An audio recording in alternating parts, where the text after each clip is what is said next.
এক হাদিসে আল্লাহ নবী বলেন, কোন মানুষ যদি প্রতিদিন 100 বার করে কালিমা তয়্যিবা পড়ে, কতবার? রাসূল বলেন আল্লাহ তাআলা তাকে হাশরের ময়দানে তুলবেন না, অবশ্যই তুলবেন, তার চেহারা হবে পূর্ণিমার চাঁদের মতো।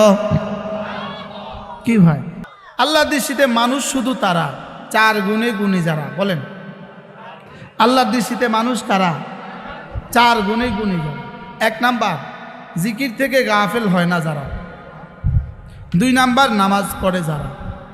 মালওয়ালা। 3 নাম্বার, যাকাত দেয় যারা। 4 নাম্বার, আখিরাতকে ভয় করে যারা।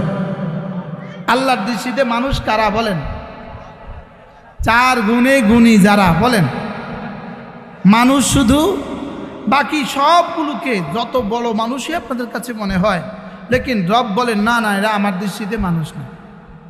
বানানেওয়ালা বলেন এরা আমার দৃষ্টিতে কি না। তাহলে আল্লাহর দৃষ্টিতে মানুষ কে?